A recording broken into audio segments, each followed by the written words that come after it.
your frequent visits are always welcome, though there would be speculation as to what the political message is. Well, I don't know if there's a political message. I think it's a great state. I think it's a nice Maybe city, something in and store for you. there are good people like you, who've been my mentors and well-wishers for a long time. Good. So let me congratulate you on this success of the G20. This is globally recognized. Not only that, we projected India, showcased India, and also worked on very many issues relating to economic and social development, which is the main mandate of G20. Indeed. But I see it as an effort, I don't know whether you will confirm this, to reform multilateralism itself. Because multilateralism is a very conventional profession, and people do not move away from various rules and regulations and procedures set up by the United Nations. But here, a host has played a role which is no host has ever played before.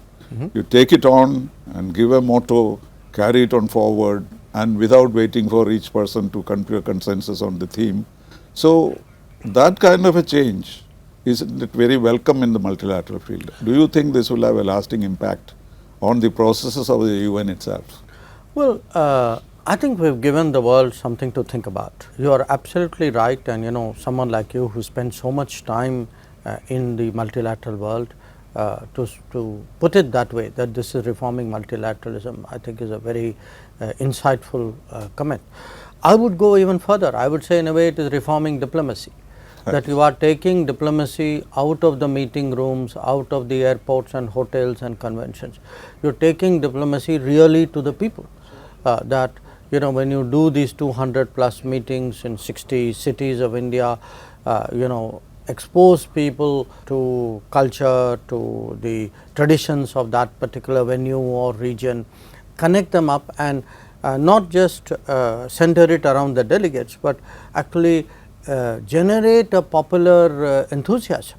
I mean, I have, and I am sure you will not disagree with me, I mean, in my entire life I have never seen our country certainly associate itself with a foreign policy endeavor in the manner in which this has happened over the last entire 1 year. And foreign policy was left to New Delhi kind of thing. That was the situation, and that has changed.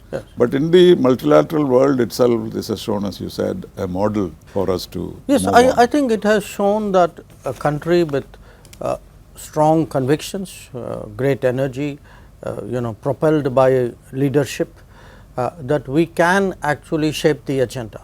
That the agenda doesn't have to be decided by the West or by the P5 or by a narrow 1 or 2 countries. That if you see at the very start of this exercise, by doing the voice of Global South, bringing 125 countries together, straight away we started shaping the agenda. It was very clear to people within the first month that look, India is going to take this G20 in its presidency in a very different direction and in the right direction. This was the direction G20 should have been on after COVID, but for various reasons it did not go there. If you look in terms of actually the outcomes of the G20, the agenda of the G20, we are discussing very fundamental issues today for the people of the world. You are discussing growth, sustainability, practical things like where are the resources for today, for education, for nutrition, for health. Not just climate change and but even for climate change. Climate change not as a argument of words, but climate change, which is where is the money? At the end of the day, we need to have that conversation as well. Debt. Because that funding part, they have moved away from it. The developed countries. So you remember in Rio de Janeiro, they are talking about $350 billion. We never saw that. So we are today also holding people's feet to the fire and saying, look, you signed up to this, we remind you of this. The power of words and ideas and projection is an enormous power if you know how to do it. I think we have succeeded this time in focusing not just the attention, but the conscience of the world today on the Global South. There are countries today, where actually hunger rates, malnutrition rates have gone up, where health has come down, education has come down. They are having, there are countries whose social fabrics are under stress.